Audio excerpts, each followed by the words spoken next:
कोपरगाव शहरातील तसेच अहिल्यानगर जिल्ह्यात नावलौकिक प्राप्त असलेले साहित्यरत्न अण्णाभाऊ साठे खुले नाट्यगृह गेले 2 ते 3 वर्षांपासून बंद अवस्थेत असून सध्या ते अत्यंत दयनीय स्थितीत पोहोचले आहे।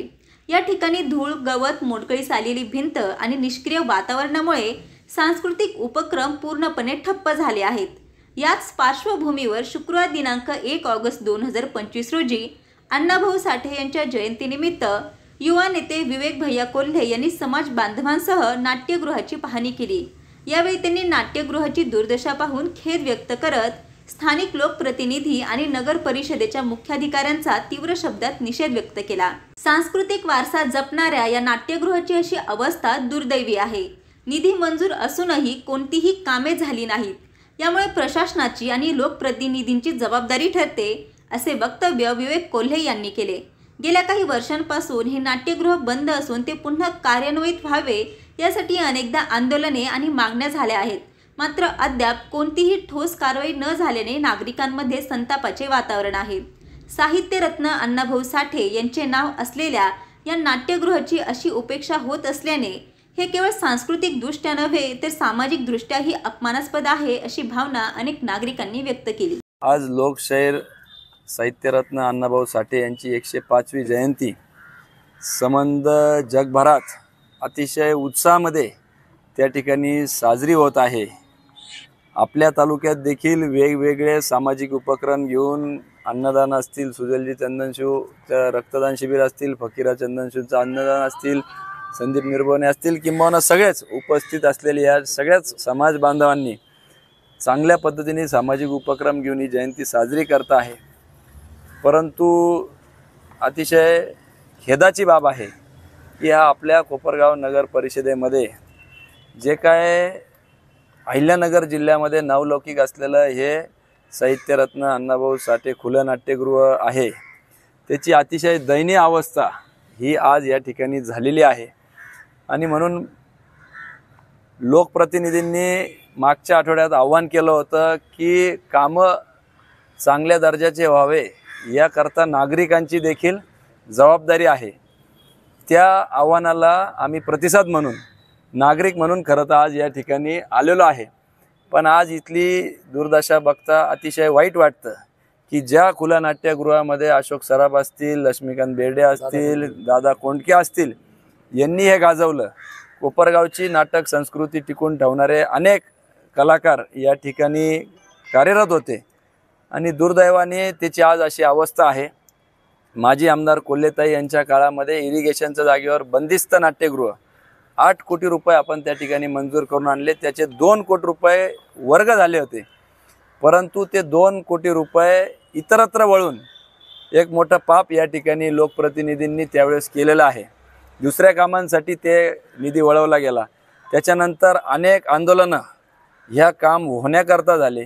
या ठिकाणी असलेल्या फरच्या काढून नेल्या आणि त्यामुळे या ठिकाणी सर्व झाडं झुडपं आता वाढलेले आहे। म्हणजे आहे ते नाट्यगृह बंद पाडण्यात आलं ह्या आशेने, ह्या आश्वासनेने की आम्ही नव्याने हे काम करतो आहे। त्या विरोधात या ठिकाणी फकीरा चंदनशिव आणि त्यांचे सहकारी माझ्यामध्ये कित्येक दिवस त्या ठिकाणी उपोषणाला बसले होते। 2023 साली वारंवार शरद त्रिभुवन असतील, त्यांनी देखील हा विषय मांडला, विनोद भाऊ असतील, राजाभाऊ, सर्व समाज बांधवांनी हा विषय लावून धरला। परंतु त्या विषयाला कुठलाही वाचा प्रशासनाने फोडला नाही। आमदार महोदयांनी त्या उपोषणाला भेट देऊन हे आम्ही तातडीने काम चालू करू म्हणून सांगितलं। भूमिपूजन झालं, 1 कोटी रुपये निधी मंजूर झाला, परंतु याला होऊन 1.5-2 वर्ष होऊन गेले। 1 रुपयाची खडी देखील या ठिकाणी पडलेली नाही।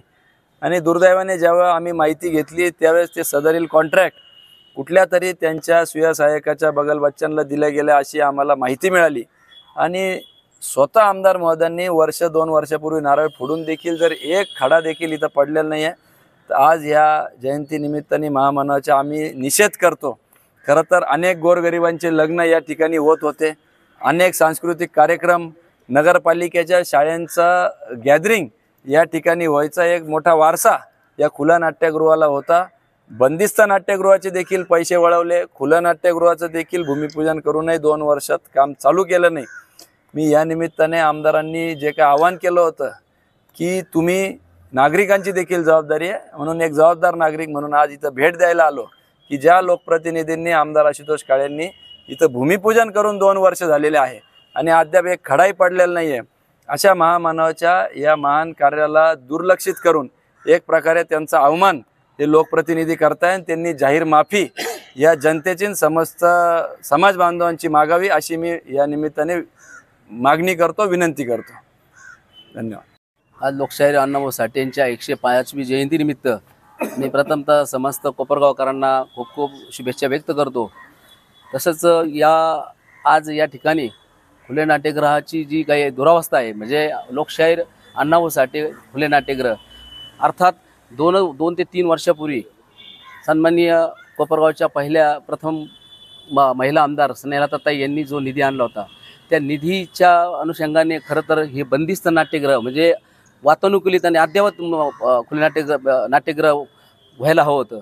परंतु आज रोजी तुम्ही सर्व पत्रकार व आमचे सर्व समाज बांधव आणि इतर सर्व आपले आजी माजी नगरसेवक या ठिकाणी आहे, तर अतिशय दुर्धर अवस्था आहे या ठिकाणची.